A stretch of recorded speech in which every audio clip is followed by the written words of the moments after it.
Assalamualaikum warahmatullahi wabarakatuh. Teman-teman, ketemu lagi di channel saya, Nanang Esa, tentang seputar informasi UIN Universitas Islam Negeri Syarif Hidayatullah Jakarta. Nah, teman-teman, pasti kalian ingin tahu ya bahwa UIN Jakarta konon ya, ini sebentar lagi, mudah-mudahan kita doakan ya, akan menjadi perguruan tinggi atau akan bertransformasi menjadi sebuah perguruan tinggi berbadan hukum dari sebelumnya perguruan tinggi negeri Badan Layanan Umum. Nah, kita akan bicarakan lebih dalam, kita akan kupas lebih dalam apa itu PTNBH dan bagaimana kemudian pengembangannya. Ya. Kita akan bincang-bincang dengan Wakil Rektor Bidang Administrasi Umum, Profesor Dr. Ahmad Rodoni. Prof, Assalamualaikum, Prof. Assalamualaikum. Sehat ya, Prof ya? Nah, teman-teman, Prof Rodoni ini seorang guru besar yang juga banyak mengerti bidang ekonomi ya Pak ya. Beliau selain saat ini menjabat sebagai Wakil Rektor Bidang Administrasi Umum, adalah juga sebagai guru besar di Fakultas Ekonomi dan Bisnis. Usianya mungkin tidak jauh berbeda dengan saya Prof ya. Tapi beda nasib Prof. Kalau beliau sini sudah guru besar, saya guru kecil. Oke Prof, kita langsung saja ke topik masalah ya Pak. Ini kan publik ya biar mungkin juga paham ya apa itu yang dimaksud dengan PTNBH ya, atau perguruan tinggi negeri berbadan hukum. Dan saya kira di Indonesia ini perguruan tinggi negeri ya, khususnya di lingkungan Kementerian Pendidikan dan Kebudayaan itu kan juga sudah banyak ya bertransformasi menjadi PTNBH. Nah, UIN Jakarta kan digadang-gadang seandainya ini kemudian sudah berstatus PTNBH maka akan menjadi sebuah perguruan tinggi UIN pertama di lingkungan perguruan tinggi keagamaan Islam negeri. Betul Prof ya? Kira-kira seperti itu ya. Oke, Prof, sebelum kita lebih jauh lagi, apa sih sebetulnya yang dimaksud dengan PTNBH bagi sebuah perguruan tinggi? Mungkin bisa jelaskan Prof. Baik, PTNBH hukum ya. Tadinya di Jakarta sebelumnya kita akan after PTN. Insya Allah kita akan menuju ada transformasi ke PTN Badan Hukum. Dengan PTN Badan Hukum ini dalam pengelolaannya ya, baik secara akademik maupun non akademik ini lebih leluasa lah. Bahasnya begitu lebih leluasa. Lebih fleksibel Prof ya? Lebih Fleksibel. Kenapa UIN tertarik? Kalau saya melihat sebetulnya lebih kepada ingin membawa reputasi UIN yang bisa lebih bagus lagi, lebih tinggi lagi. Ya, kita ya bermimpi dalam arti setidak-tidaknya bisa mencapai 1000 besar dunia lah, akan ada target yang mungkin dari kementerian yang diinginkan kepada PTN, PTKIN di bawah Kementerian Agama. Apa namanya? Kalau misalnya itu kemudian, tapi saya belum tahu Prof. Saya juga belum tahu gitu. Yang tahu juga kapan sih misalnya itu bisa direalisasikan untuk UIN Jakarta Prof? Gimana maksudnya? Kira-kira kapan itu kalau misalnya bisa direalisasikan? Apakah masih ada proses yang panjang atau memang seperti apa, Prof? Saya kira memang ini proses ya. Iya. Proses. Ya kecuali memang kita juga di bawah PTK sebetulnya sudah ada satu ya Universitas Islam Internasional Indonesia. Tapi Universitas Islam Internasional di sini kan memang langsung dia ya berdiri langsung PTN Badan Hukum. Ya kalau mau ditanya bisa cepat bisa seperti ya Universitas Islam Internasional Indonesia itu ya. Tapi kalau yang normal ya memang biasanya berproses ya. Kita udah ketemu Pak Menteri, ketemu Pak Dirjen, kelihatannya supportnya luar biasa, insya Allah lah. Kira kita ikutin aja apa ini. Ya, mudah-mudahan dengan dukungan Sekuritas Akademik UIN ya, sekali lagi ini sebetulnya untuk ke reputasi UIN. Oh ya, Prof, saya ingin juga kembali ke sekolah tadi ya. Mungkin publik juga belum terlalu paham gitu kan ya. Kan ada di perguruan tinggi itu kan ada 3 status kalau tidak salah ya. Ada Sater biasa ya, ada BLU ya, dan ada PTNBH. Nah, selain PTNBH tadi kan mungkin lebih baik tentang PTNBH. BLU dan kemudian Sater biasa itu apa itu? Itu juga apa tuh?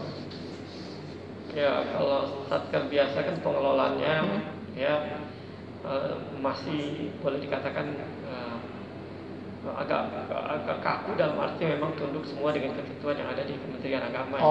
Betul. PT BLU kita sebetulnya BLU kita sudah ada naungan di bawah Direktorat PKBLU, ya ada ketentuan-ketentuan yang harus dipenuhi. Ini sebetulnya juga bagus dalam pengelolaannya. Cuma untuk PTN Badan Hukum ini tadi saya katakan ya lebih leluasa, lebih fleksibel ya. Kita banyak tantangan di sini. Kita harus ditantangkan untuk making money sebetulnya. Tapi nggak usah ada kekhawatiran kalau saya nggak ada kekhawatiran artinya dengan mahasiswa. Katakan ada terjadi kenaikan, kalau menurut saya sih kemungkinan itu kecil, tidak lah tadi. Kalau kita di UIN ya. Jadi cita-cita luhurnya sebetulnya kan untuk kesejahteraan umat lah. Iya. Kita memang kan ada 6 fakultas umum, ada 6 fakultas agama ya, kira itu. Biar supaya ini UIN ke depan bisa bersaing dengan PTN. Jadi berpikirnya kita bersaing dengan PTN, UI, UGM, katakan IPB atau ITB gitu. Iya. Sebelum tadi ke soal dampak ya dari PTNBH tadi ya, katakanlah seperti itu gitu kan ya. Mungkin juga kita juga ingin tahu gitu kan tentang seberapa persen sih kesiapan UIN Jakarta dari segi infrastruktur, lembaga penunjang dan sebagainya untuk menuju PTNBH itu, Prof? Berapa persen kira-kira? Ya, kalau dari sisi akademik maupun akademik, saya kira ini kita sudah diskusikan dengan Senat, terutama dengan Pro Abu Dinata Ketua Senat. Kita sudah diskusikan dari sisi akademik aspeknya masalah persyaratan akreditasi ya sudah lebih dari 50%. Institusi kita juga secara akademik ya. Secara akademik prodi juga kemudian jurnal kita juga yang akreditasi juga termasuk terbanyak lagi. PT KIN belum besar juga terbanyak di PT KIN. Jadi kalau kita compare kesiapan dari sisi akademik, insya Allah lah saya kira itu. Kalau dari sisi kita bagi lagi dari sisi administrasi umum keuangan, kita selama ini memang kita biasa-biasa audit dari. Alhamdulillah ya. Alhamdulillah saya kira itu. Kemudian tentunya harus didukung dengan optimalisasi aset ya. Kita insya Allah kan kita juga ada punya Wisma Saidah, ada NICP, ada rumah sakit UIN. Ya alhamdulillah insya Allah ini rumah sakit haji untuk segera itu adalah integrasi unit-unit bisnis sebagai penunjang ya Prof ya? Mudah-mudahan ini madrasah pembangunan ya mudah dengan Triguna bisa cepat realisasi, bisa integrasi dengan kita. Kira itu luar biasa lah. Prof, kalau misalnya saya boleh tanyakan lagi ya, sebetulnya seberapa penting sih sebuah perguruan tinggi negeri itu harus berstatus PTNBH, Prof? Kan ya karena tidak semua ternyata perguruan tinggi yang mampu ke sana gitu kan. Ya memang ini termasuk keberanian ya. Kalau menurut saya keberanian pimpinan rektor, jajarannya ya. Saya ingin mengatakan kemarin di Menteri sama Dirjen, kalau di bawah PTN dipaksa untuk ke PTN Badan Hukum, ya ada yang dipaksa-paksa, siap tidak siap. Ini UIN Jakarta kan menyatakan diri, insya Allah siap. Siap. Insya Allah siap. Kenapa tadi? Ya baik dari sisi akademik dan akademik, insya Allah saya kira itu. Tapi tentunya proses ini, jadi kita tetap masih minta dukungan dari kementerian dalam hal katakan BOPTN, RM, rekrutmen dosen, rekrutmen staf, terus tetap kita ini. Jadi tidak bisa dilepas langsung. Saya kira beberapa perguruan tinggi lain juga itu masih dibantu dalam waktu mungkin 5-8 tahun masih dibantu saya kira. Oke, Prof. Sebagaimana kita pahami ya bahwa perguruan tinggi yang berstatus badan hukum ini artinya dari segi core bisnisnya itu kan juga ditonjolkan gitu kan. Nah ini bagaimana menyeimbangkan antara ruh lembaga pendidikan ya, sebuah lembaga pendidikan dengan bisnis tadi supaya balance gitu kan, tidak jomplang gitu kan. Nah ini bagaimana kira-kira strateginya? Ya, sebenarnya kan harapannya dengan Badan Badan Hukum di bawah Kementerian Agama ada grant ya, kita dapat grant yang bisa kita gunakan untuk pengembangan UIN ke depan, baik itu capacity building maupun sarana prasarana. Lalu dari situ berkembang, kita dapatkan, kita kembangkan, ada target dari kementerian, kita benahi, kita punya aset, aset optimalisasi aset, Jadi justru kita maksimalkan pendapatan dari unit bisnis, dari masyarakat, ya, dari unit bisnis, masukan dari unit bisnis. Nah, justru untuk bisa menopang mungkin membantu kegiatan akademik, operasional, ya, operasional kampus ya. Ya, jadi nggak ada berpikir justru membebankan mahasiswa, saya kira terpikir ke sana. Kalau saya tidak berpikir sama sekali. Ini juga menarik Bob, saya kira ya, yang selama ini isu yang muncul ya, mencuat di permukaan itu kan selalu seperti itu ya. Ada semacam identifikasi kalau misalnya perguruan tinggi itu berstatus badan hukum, maka kemudian akan terjadi komersialisasi. Betul nggak kira-kira seperti itu? Setahu saya sih tidak ya. Tidak ya? Kalau biasanya kalau kualitasnya bagus, ya. itu biasanya orang dulu kita dikejar-kejar kampus kita, gitu ya. Orang bicara mungkin prodinya, ya. Jadi nanti program yang favorit gitu ya. Iya. Saya kira bukan ada kemungkinan, sangat mungkin prodi agama itu punya nilai yang tinggi. Saya mengatakan itu kenapa? Kalau kita lihat boarding school itu yang level SMP SMA, itu per bulan 8 juta orang mau bayar. Malah TK Prof. TK aja kan sekarang. Iya. Kalau 8 juta lebih mahal dari biaya kuliah. 8 juta kan? Iya. Berarti satu semester 48 juta. Kita satu semester cuma 6 juta gitu ya. Iya. Ataupun ada yang 3 juta, 5 juta. Saya kira insya Allah lah. Jadi nilai jual dalam arti ini ya, bukan nilai jual positif ya. Iya. Jadi secara umum perguruan tinggi yang sudah PTNBH itu sebetulnya tidak ada ke arah sana ya Prof. Tidak ada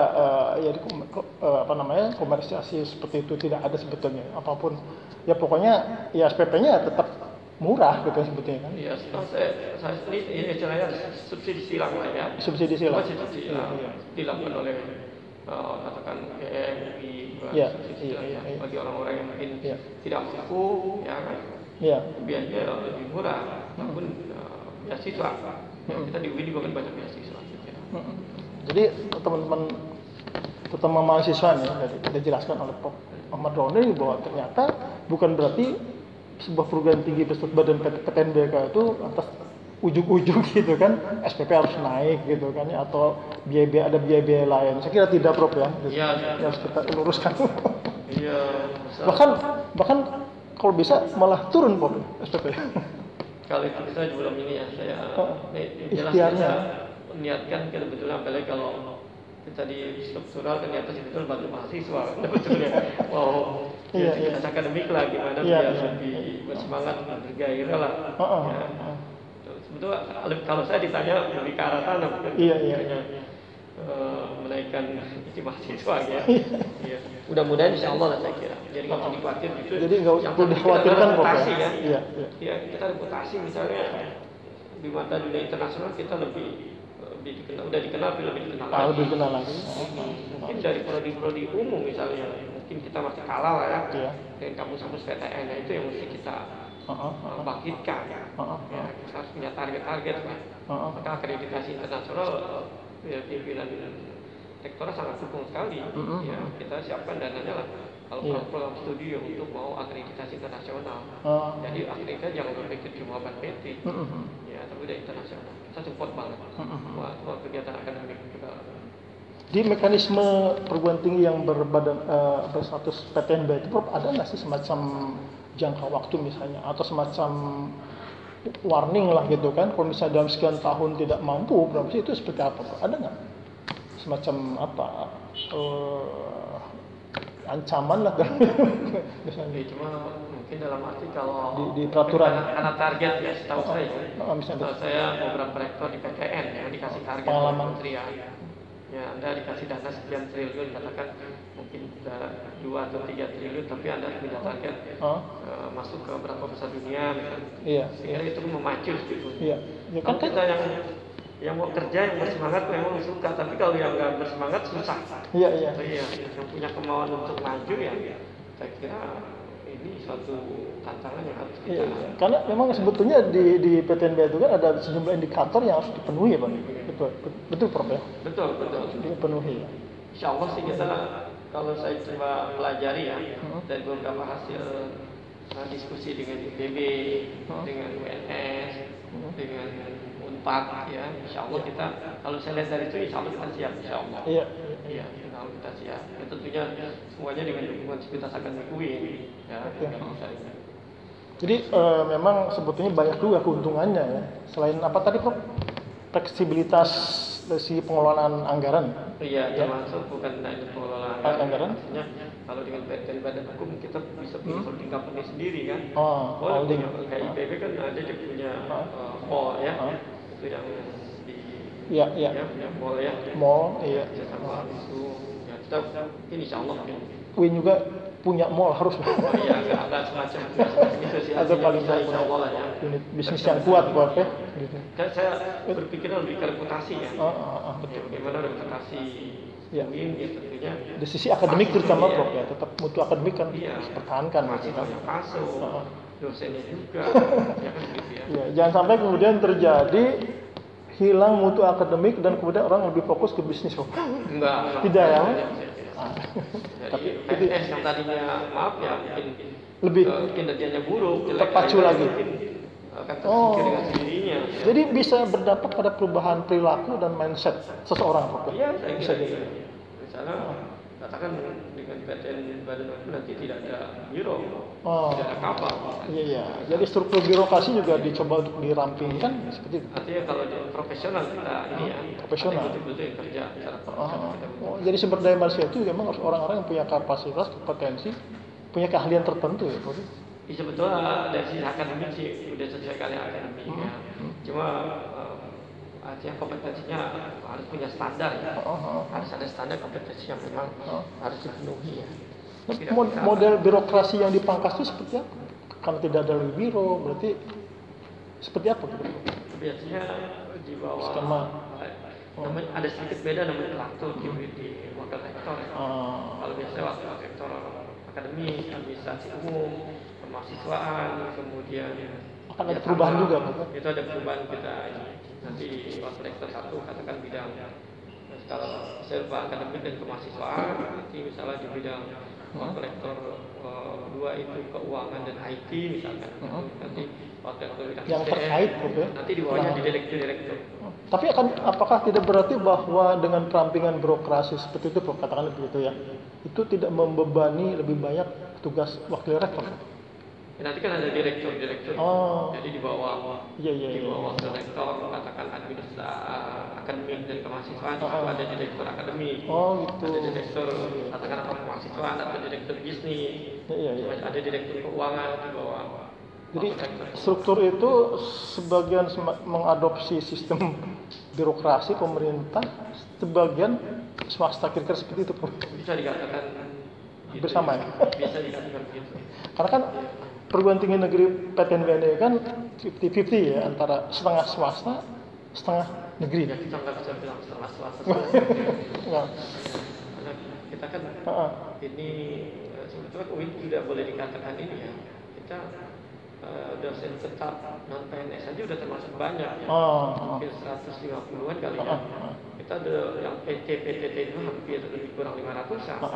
Artinya UIN sendiri udah mampu untuk bayar itu. Itu kan dibayar dengan BLU. Ya, artinya udah kemampuan itu gitu. Iya, Prof. Ini terkait dengan SDM, Prof.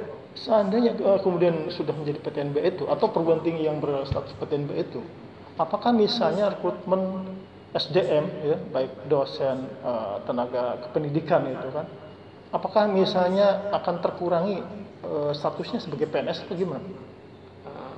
Kebijakannya nanti. Kalau udah PTN badan hukum, kita mesti tetap harus minta Pak Menteri ya. Oh itu kan jadi beban UIN kalau kita lepas ya, berarti kan insya Allah akan masih untuk PNS kita masih terus. Ya, kalau memang ada sudah tidak dapat itu yang sulit itu. Iya. Ya, dan itu harus kita tetap minta. Kalau dalam waktu 5 atau 8 tahun masih tetap terus. Kita harus dapatkan dari kementerian. Soalnya yang dihasilkan kan begini, Prof ya. Kalau misalnya kemudian sudah PTNB itu, kan pemerintah kan bilang begini, kan sudah bisa biaya sendiri gitu kan. Ya, kalau udah stabil udah 10 tahun kan kali ya. Kalau masih baru Iya. 5 tahun. Sudah mapan, Prof. Ya, kampus IPB kan sudah yang lain lah 4 juga masih. Iya. Masih ada selain ITB pun masih dapat ya, ke PNS atau ASN, saya kira masih insya Allah. Jadi skema rekrutan tenaga dosen maupun pendidikan itu ya sebetulnya sama aja gitu kan. Iya, kita juga udah mulai ke arah sana. Iya. Betul, orang-orang benar-benar mau kerja, ya, bukan sekedar jadi dosen itu sambilan, kita nggak mau. Iya. Jadi dosen itu memang profesi dosen, bukan sambil dia katakan jadi usaha ataupun karena nggak diterima di mana menjadi dosen, tidak itu. Iya. Itu udah mulai. Iya. Dan status pegawai itu tetap ada istilahnya pegawai tetap, tidak tetap, dan ada PNS seperti itu. Ini masih ada. Apa sih? Masih ada tetap misalnya. Masih ada. Iya. Oh ya kan kita ada istilah P3K yang kita mau mengusulkan ya. P3K ya. Iya. Nanti kalau dosen kan tadi sebetulnya ada dosen PNS, ada dosen nantinya P3K, dosen tetap PNS. Seperti apa yang Bapak ketahui? Sosialisasi ya UIN Jakarta ini ke seluruh aktivitas akademika terkait transformasi BLU ke PTNBH. Kalau logika saya, karena dari era rektor sebelumnya, Prof. Dede itu sudah mulai. Ya. Itulah mungkin bagi kita akademik itu betul udah tahu. Iya. Karena udah dimulai dari era rektor sebelumnya. Iya. Ya, ini mudah-mudahan saja. Tapi niatnya sebetulnya kalau saya sekali lagi mungkin ke organisasi UIN sebetulnya kembali prosesnya ya ke kementerian insya Allah lah saya kira. Ya artinya kebijakan ini kan semua kita harus tahu dan mau kemana UIN ini harus tahu sehingga ya mau tidak mau kita harus siap gitu kan. Iya. Mendukung kan. Orang-orang di UIN ya harus bangun dari tidurnya misalnya ini ya. Artinya harus ada loncatan ya Pak, transformasi termasuk transformasi mental. Iya, mental pekerja ya. Culture ya. Iya. Culture, kalau kita budaya kerja ya. Iya, kalau kita mau bangun UIN dengan bagus, ya kita harus punya mental yang memang yang kuat lah untuk bisa mungkin ke depan bisa jauh lebih baik. Iya. Dan dari segi kebutuhan SDM tadi, kemungkinan juga akan bertambah seiring dengan perubahan-perubahan. Kalau SDM sudah bertambah kenapa? Misalnya ada pembukaan prodi baru, S3. Itu kan perlu dokter, ya. Kita perlu dokter baru yang memang masih fresh, ya. Iya. Yang punya publikasinya yang sangat memadai. Itu kita perlukan itu sebetulnya. Ya kalau mau reputasi kita tambah bagus gitu, kita rekrut betul anak-anak yang masih potensial banget lah ya. Mungkin dokter yang baru pulang atau yang sudah ini mau bergabung sama kita, senang kita. Ya itu kan karena memang adanya fleksibilitas pembukaan prodi itu juga Pak ya, sehingga kemudian membutuhkan banyak tenaga dosen. Sebetulnya kalau pembukaan prodi sih bukan masalah fleksibilitas, bukan masalah fleksibilitas, standar BANPB itu tetap. Standar itu SOP-nya harus penuhi standar. Jadi nggak bisa kalau PTN Badan Hukum itu mau buka prodi seenaknya. Bukan jor-joran Pak ya. Jadi harus ketentuan itu ada. Jadi tidak jor-joran. Bisa. Harus. Terukur lah ya. Terukur lah gitu kan tidak. Iya. Ya perguruan tinggi di bawah PTKI harus lebih maju lagi. Kalau bahasa saya itu kalau saya kan kita di Jakarta bicaranya kan persaingan bukan dengan wilayah, bicara dengan PTN yang udah jauh lebih mapan ya. Itu. Bob, saya kira ini menarik ya pembicaraan kita hari ini ya. Saya kira teman-teman juga ya mudah-mudahan paham ya apa sebenarnya yang dimaksud dengan PTNBH dan kemudian juga bagaimana implementasinya di perguruan tinggi negeri ya, terutama di UIN Jakarta. Ya, mudah-mudahan informasi ini juga berharga Prof ya. Ya Allah. Karena sebetulnya PTNBH itu kan bukan hanya hari ini saja Prof ya. Artinya kan sudah banyak ya perguruan tinggi negeri yang sudah PTNBH. Beberapa ya. Di atas 10-an. Terutama perguruan tinggi umum ya. Ada beberapa yang baru-baru lagi. Sebetulnya dengan kampus mereka itu dari Kemendikbud kan ditonjolkan betul. Oh iya, ini juga ada kaitan dengan respon kampus Merdeka dan Merdeka Belajar tadi. Itu. Ya. Kalau dari sisi perizinan sih mestinya dengan kampus mereka bisa lebih lancar lagi. Iya kan, karena memang salah satu item adalah itu. Oke Prof, saya kira terima kasih atas waktu dan pemikirannya. Mudah-mudahan ini memberi pencerahan bagi publik ya gitu kan. Teman-teman, itulah tadi perbincangan saya dengan Profesor Dr. Ahmad Rodoni, Wakil Rektor Bidang Administrasi Umum, yang saya kira juga beliau banyak tahu kemana kebijakan ini yang akan ditempuh ya, oleh UIN Jakarta terkait dengan transformasi dari badan layanan umum ke perguruan tinggi negeri berbadan hukum. Oke, terima kasih. Itu saya dulu. Terima kasih. Wassalamualaikum warahmatullahi wabarakatuh. Terima kasih, Prof. Ya, sekali lagi.